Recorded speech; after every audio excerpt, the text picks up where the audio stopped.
Alors, concernant Vincent Lapierre, qui a sorti une vidéo sur ER et son président Alain Soral, je vais faire remarquer plusieurs choses qui ont leur importance. On va tirer tout ça au clair. Ça va picoter un peu, mais bon, faut bien que ça picote un peu, sinon on s'emmerde. Ça commence comment tout ce merdier? Alors Vincent décide de partir. Jusque-là, rien d'anormal, même si en même temps, bon, c'est toujours une déchirure de voir partir quelqu'un qui était là depuis un bail et que bon, voilà, bref, je vais pas me mettre à chialer non plus, mais bon, on se comprend. En gros, ER sur son site lui souhaite bonne route. C'est une force extérieure, donc tant mieux, c'est bien. Il va continuer le boulot en gardant la même ligne. Vu comme ça, tout le monde est plutôt satisfait. On est d'accord. Mais voilà, il y a tout de même un petit quelque chose de pas cohérent dans ce qu'il dit et qui a son importance. Et ça, c'est dès le départ. Il dit vouloir être indépendant, comme si ER ne lui laissait pas de marge de manœuvre. En tout cas, c'est ce qu'il laisse entendre en n'argumentant pas. Et c'est très logiquement que des mecs comme LLP, alors lui, forcément, il saute sur l'occasion, pour dire ça, un bout de barbac, l'autre il est content, le dentiste. Hein. Tu sais, il lui faut pas grand chose. Et c'est ce qu'ont répété les détracteurs de R pour légitimer le départ de Vincent. Mais tout ça, ça va être démenti par Vincent Lapierre bien plus tard et sans qu'il s'en rende compte dans sa dernière vidéo. C'est dans la production, c'est-à-dire dans le processus de montage vidéo, je suis également celui qui donnait les correctifs à mes monteurs et ensuite je transmettais évidemment le produit fini sans que d'ailleurs Égalité et Réconciliation n'apporte jamais de correction. Il dit lui-même que R et Soral ne regardaient même pas ce qu'il faisait. En gros, ils avaient totalement confiance en Vincent, c'était open bar pour lui et son équipe. Donc il était 100% indépendant. C'est quoi la réalité ? La réalité, c'est que Vincent en avait marre de porter sur le dos l'étiquette de Soral. Et pour ceux qui suivent les réseaux sociaux, ceux qui lui répétaient sans cesse de se barrer de R, c'était les gauchistes de merde et les sionards comme Papacito. Alors lui, il est aux anges, hein. Tu penses bien qu'en ce moment, il se tapote la nouille. Il est content, Michou. Et il lui souhaite la bienvenue à sa manière.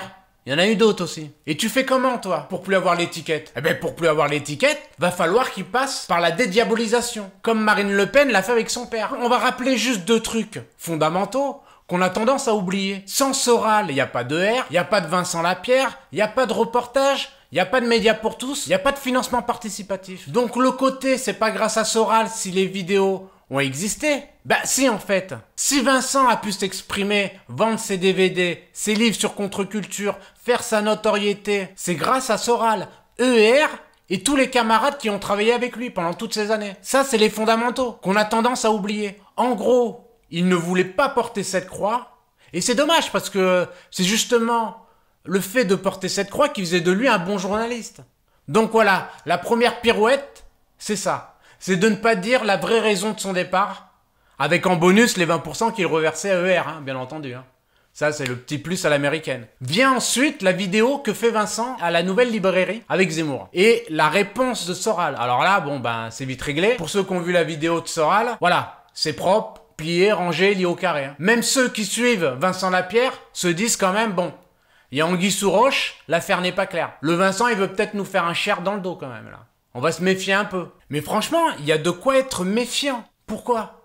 Bah, tu le vois dans son reportage pro-national sionisme, il frétille. Il est heureux d'être protégé par la police. Il ne pose pas de questions pertinentes à ses interlocuteurs. À un moment, il a Zemmour en face de lui, il ne lui pose aucune question. C'est incroyable ça. T'as le spécimen en face, tu vois que ça mord, et tu moulines pas toi. Ensuite, Bousquet lui dit en face qu'il s'en bat les couilles de la Palestine. Et lui, il reste stoïque. Il couche les oreilles, il dit rien. Il la ramène pas. Pour un chaviste, c'est le comble du comble.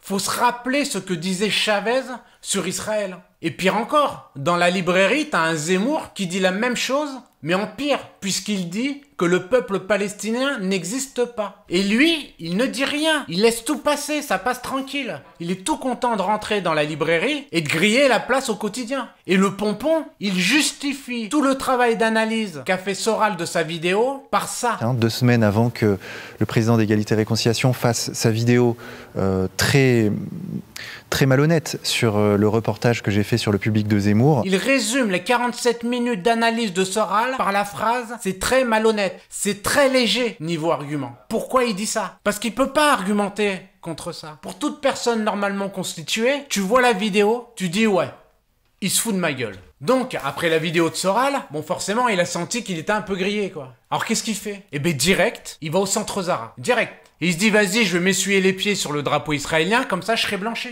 Ensuite, il va se faire péter la gueule par les Black Blocs, alors qu'il sait pertinemment qu'il y a des phalanges à chaque coin de rue. Alors pourquoi il fait ça? Eh ben tout simplement pour se blanchir. Pour dire, non, non, Soral, ce qu'il dit, c'est des conneries. Moi, je suis à fond avec la Palestine. Je suis contre Israël. Mais le problème, c'est que la vidéo avec Zemmour, elle est là.